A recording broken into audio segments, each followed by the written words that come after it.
ugly, dumb creature, and Beauty doesn't even disagree with him because she doesn't like to lie. She points out, though, that there's plenty of terrible humans out there, and he actually seems like a pretty nice guy. At the end of the dinner, Beast admits that he's infatuated with Beauty and asks her to marry him, which she says no to, obviously. These dinners become a nightly tradition for them, marriage proposal and all. Beauty is definitely growing more attached to the Beast, and after 3 months of living with him and 3 months of marriage proposals, she tells him that the love she feels for him is more platonic, that she sees him as just a friend. That is right. In this version of Beauty and the Beast, Beauty friend zones the Beast. Also at this point, she's starting to miss her father quite a bit, and every time she looks in the magic mirror, she sees him looking depressed. So Beast gives her permission to go back to her house in the country.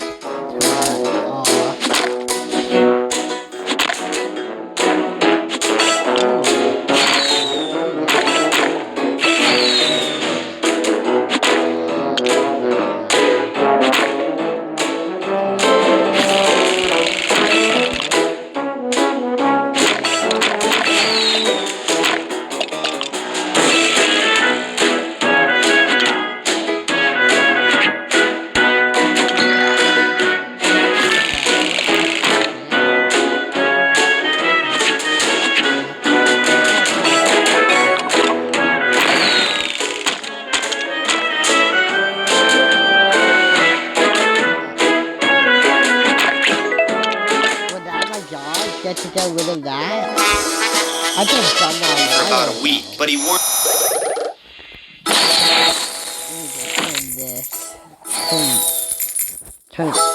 Wow, okay, that's overboard. Okay. Can you give me a minute? Okay, build castle, I guess. Okay, that would click.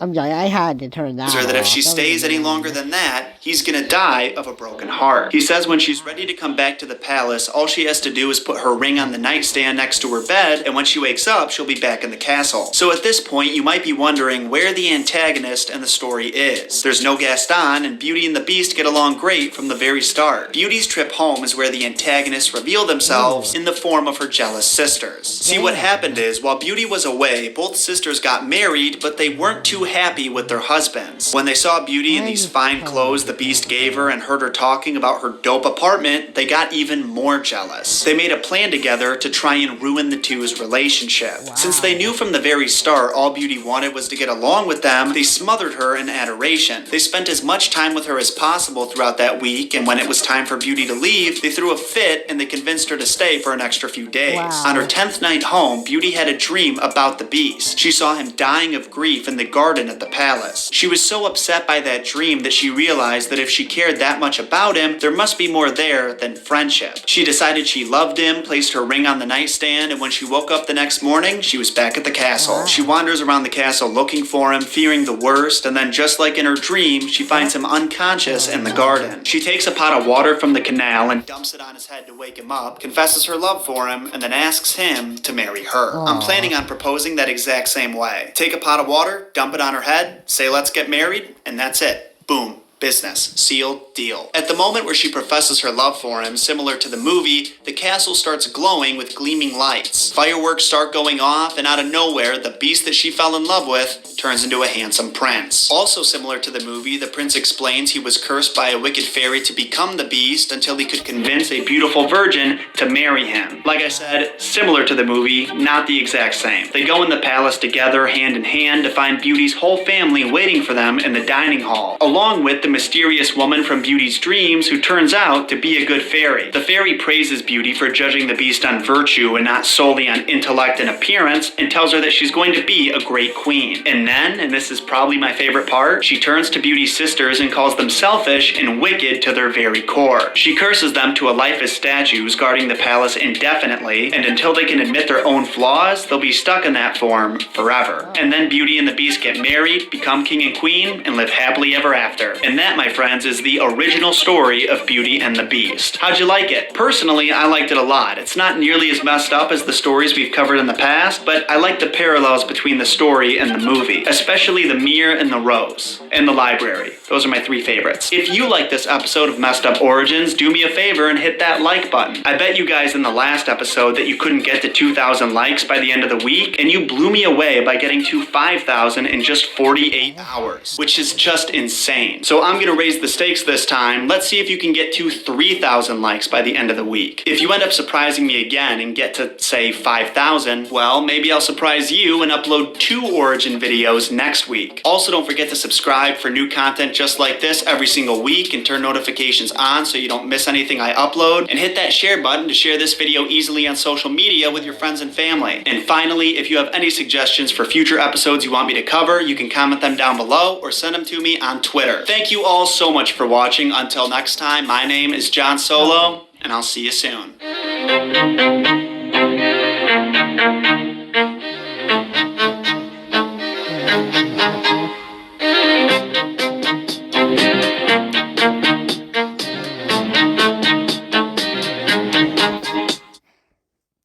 Okay, I'm just gonna pull up a new one.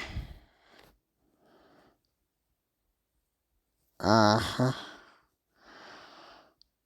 Oh, they revived it. Okay, that's good. We rated it too. That's good.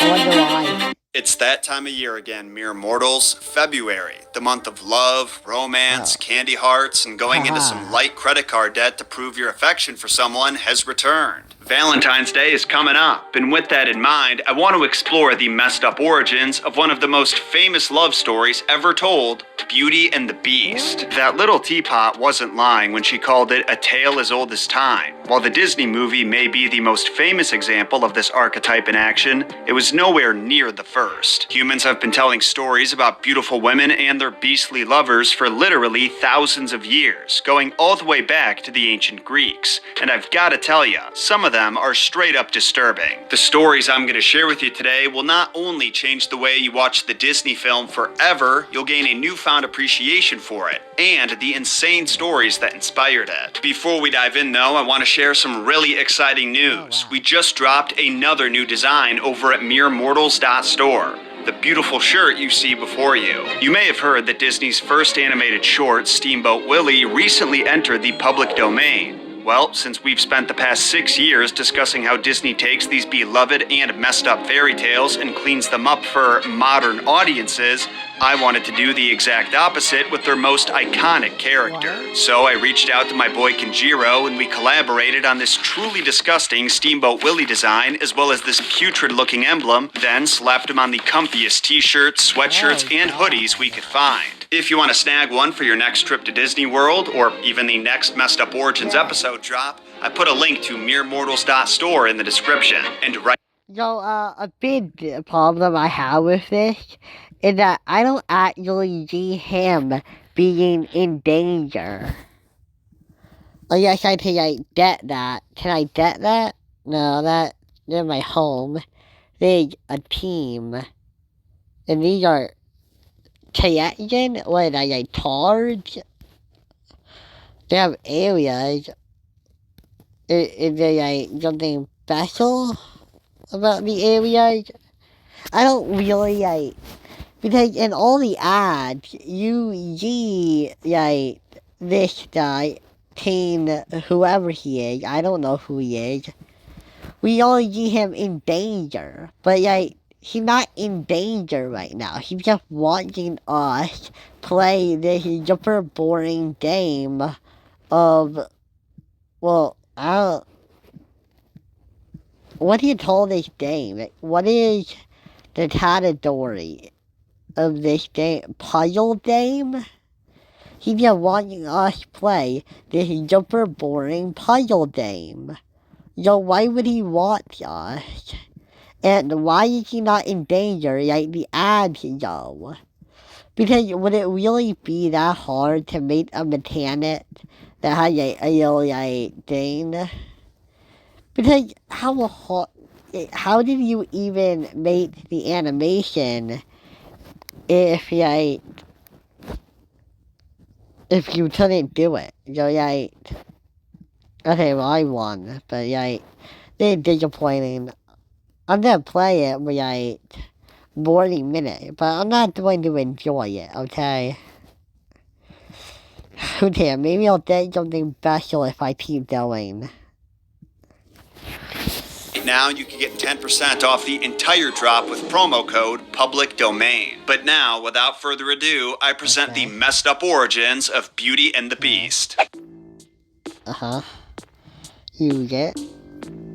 So I'm going to address the big beast in the room. I have covered this story's origins before. It was our 6th episode of this series back in December of 2017. And while I think it turned out pretty good, considering I didn't know almost anything about folklore or mythology at that point, it could have been so much better. And today I intend to make up for that wasted potential, because the roots of this story are far deeper than I realized. I'm not a fool.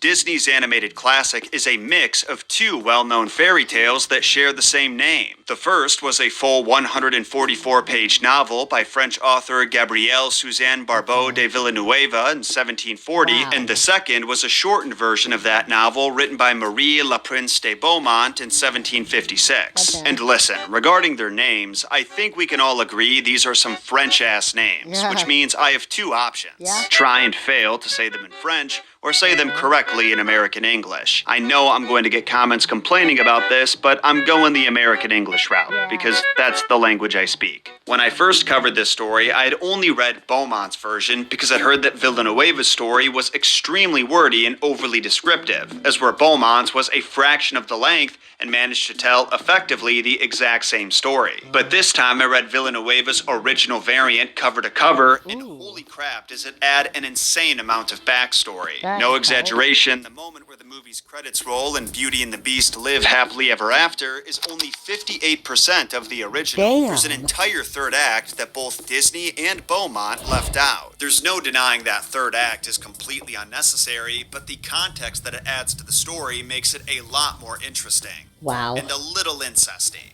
What? Ooh. I told you the story was inspired by a Greek myth, didn't I? You remember when Disney made the live-action adaptation of Beauty and the Beast, but they were too scared to do anything unique or interesting with it, so they just added some backstory about Belle's mom being sick and dying? Yeah, well, not to flex, but Villanueva's story invents an entire geopolitical conflict, a fairy kingdom, and a governing body of that fairy kingdom. We'll get to that soon enough, but first, let's start at the beginning of Villanueva's story. And as we go on, I'll explain all the connections to the Disney movie, as well as the ideas they took from other Beauty and the Beast stories found around Europe. Now, unlike the film, which explains right away the nature of the Beast's curse, why it happened, and how exactly he can be cured from it, Villanueva's story doesn't spoil any of that for us. Instead, it introduces us to Beauty's father, a wealthy French merchant who was widowed with 12 children.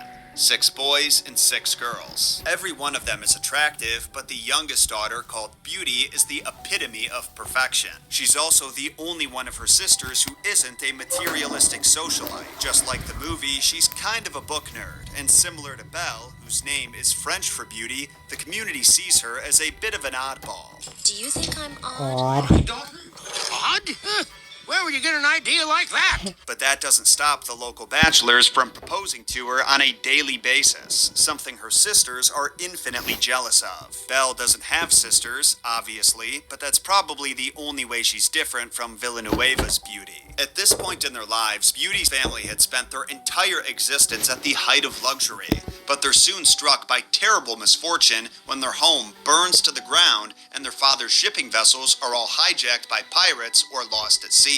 Left with nothing but a small mansion in the countryside, the family moves away from the big city and soon has to adapt to their new environment where they work for a living and can't be waited on hand and foot. This wasn't a problem for Beauty, who chose to make the best out of a bad situation and embrace the new lifestyle for her family's sake, but her sisters refuse to change and repeatedly berate her for not feeling the same way. These silly bitches actually think Beauty is stupid for not realizing what they've lost and don't understand that she's just embracing the suck. Now in the movie, Belle's father Maurice is an inventor and he heads out on a little trip to enter his contraption into a contest. But in the story, the father's out-of-town excursion is triggered when he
Thank you. What did I do?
Haha! Duh.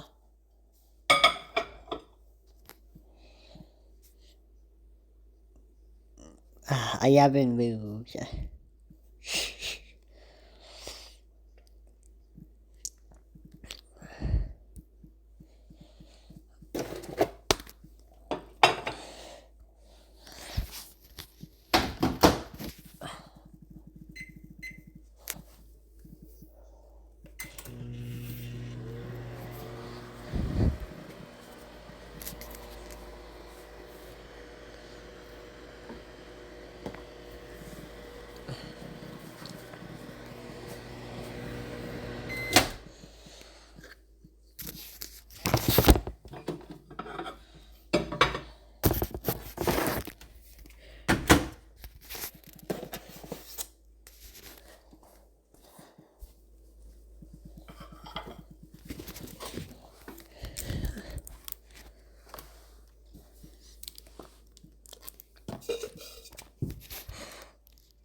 Wow.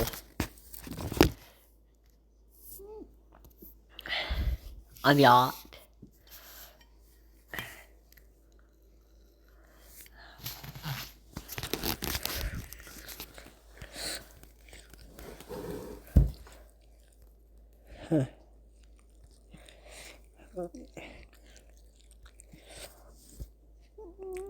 Uh,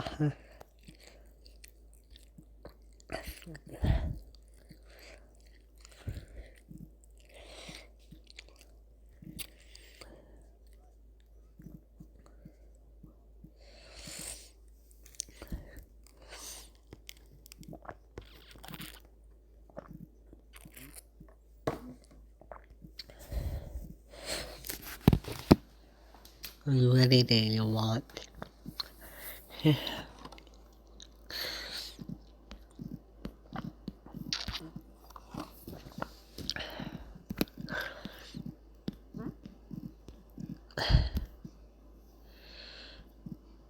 Oh, wow.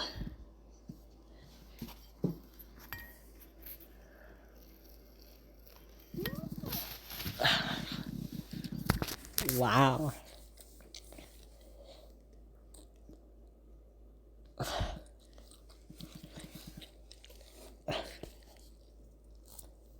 Wow.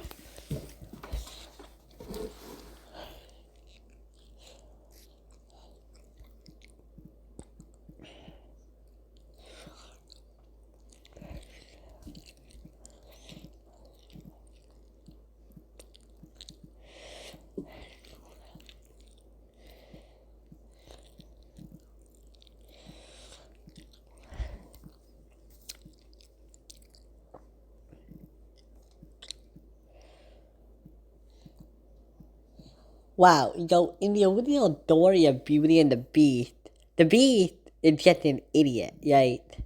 They have been hammering that home throughout this video, right? In the original story, right, the Beast, right, main point of, right, his main flaw is that he's just kinda stupid. But, right, not retarded, just a bit dumb. Okay, how do you be a bit dumb, right? Is he just not knowledgeable in, like, an average subject? Does he act common sense? Because he's a gentleman, but,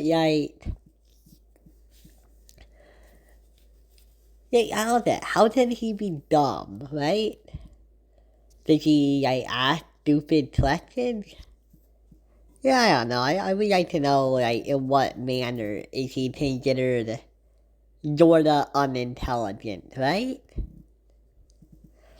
I'll play the video now.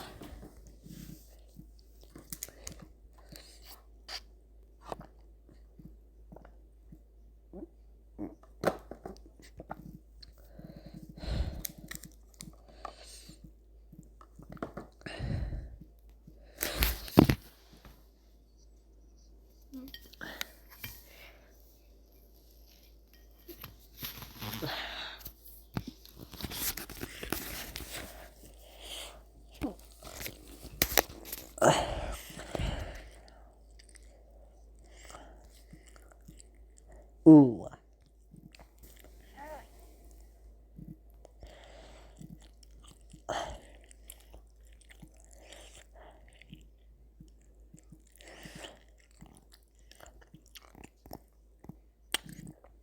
Wow.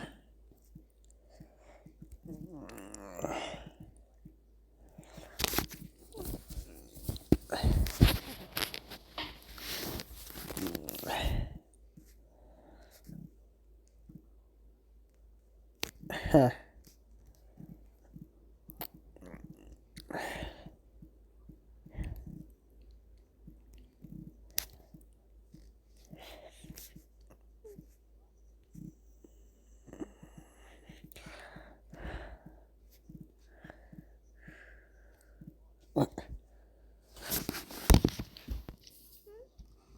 Okay, so, I don't know. It's a pretty easy game, and I do like it more than like Tandy Jade or whatever, Tandy Plus or whatever. It's just like it's just like it's better. It's just not what I thought it was. Like the ads always made it look well different. You know, everyone's hiding the ads, right? You know, you're giving the team, you're giving the team the like lava or like rocks. But this game doesn't have any of that. It's a total dam. I am definitely going to check out the reviews for this game. Part of the reason why I make these videos is because one, it's easy content, and two, I get to actually let people know what these games are like, because I am really playing this. This is how it is, just out in the open, just revealed. This is what actually happens when you play the game. Or at least, you know, how it happens when I play the game. Maybe you're really good and you'll, like, win all the time. I don't know.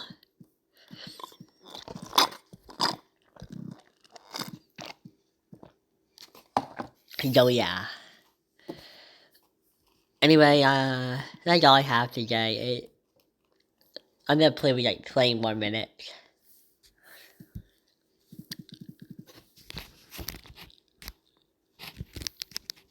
Oh, wait. Sorry, my video died. Oh, that's weird. Advises her that she shouldn't judge by appearances and that the only way to free her beloved prince is to give the beast a real shot at her heart, leaving Beauty conflicted about her relationships with both of her loves. Now in the movie, she continues to bond with the beast, and just when things are going really well in their relationship, she looks in her mirror and sees that her father has gotten sick and needs her help.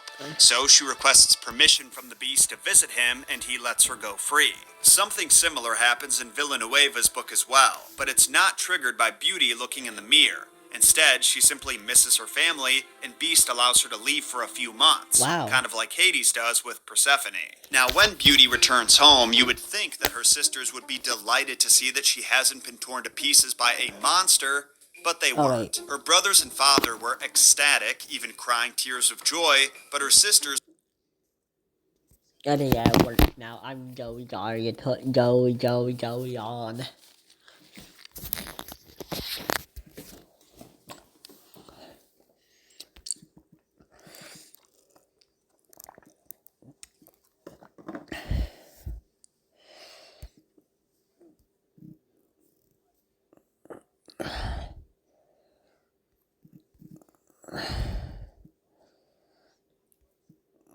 Wow. What? Wow.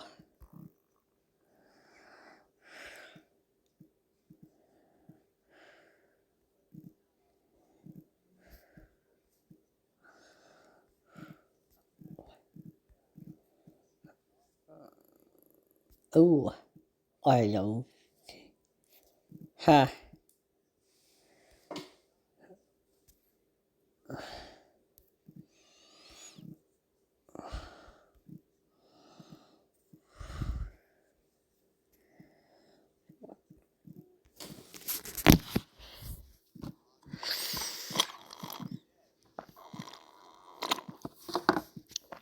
Did it?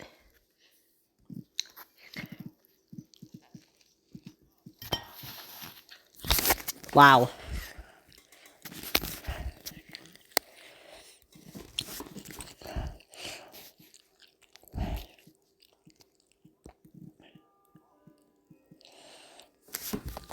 But. Oh, I have enough.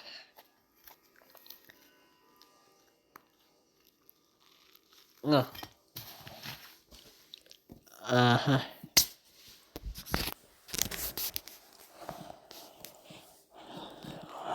Aw.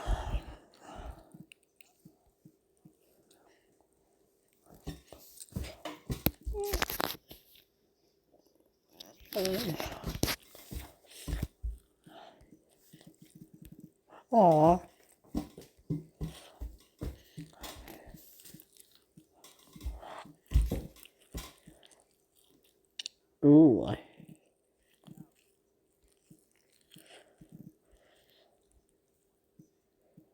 Wow.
Wow. Oh.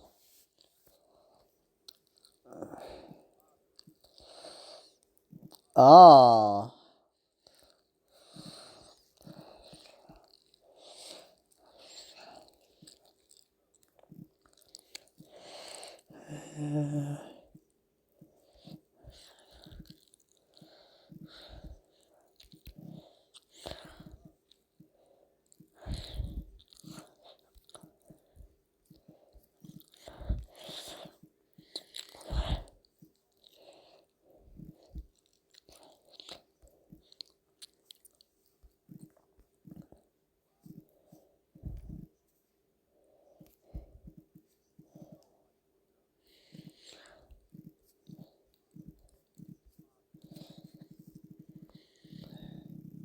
Oh, thank God.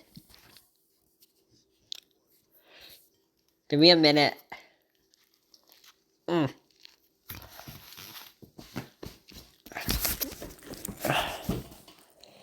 Hurry. Wow. Okay, so, I actually got one of the genes. I mean, it took so long into the video, but, I got it. I mean, yeah, it was kind of short, and, it didn't continue into something else, but, yeah, I'm sure those come later in the game. I don't know if the game is worth it if you have to wait, a while to get the games you actually want to play. But I didn't expect the game to be bullshit. Yeah, I kinda knew it wasn't gonna be, as cool as it was in the commercial. I mean, not that it looked cool, it just, I don't know, it looked better than just this, right? I would rather play the ad than I would play this. Okay,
But. Okay.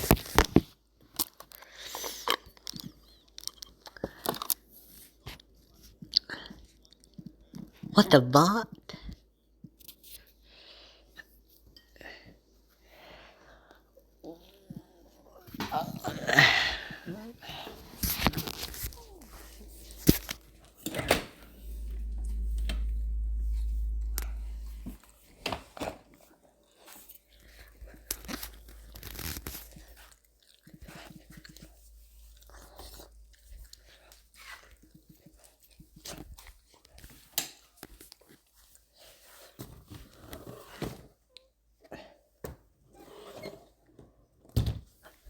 Oh.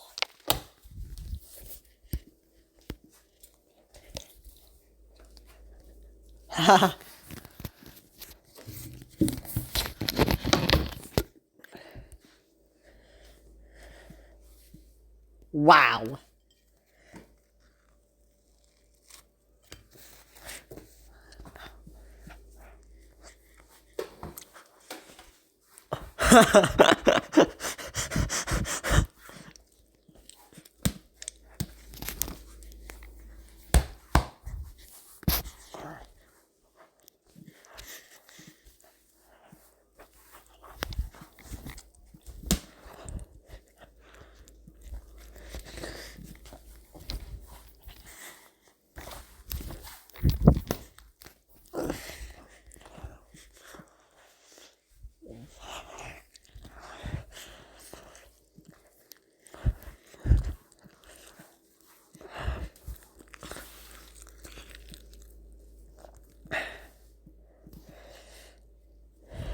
Yeah.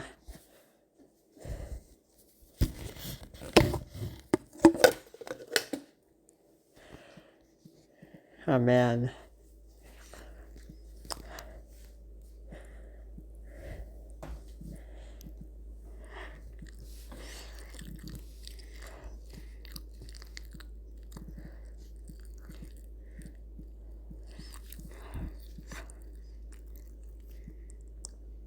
Ah. Man.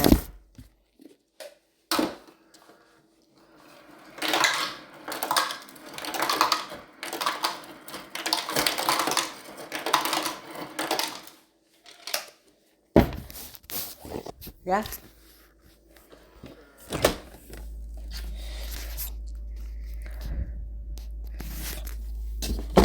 Wow.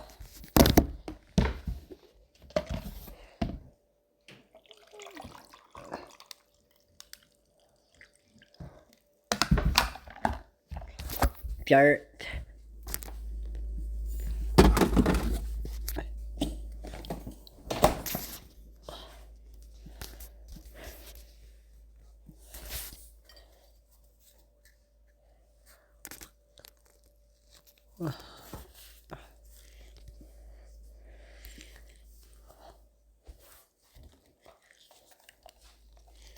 Wow.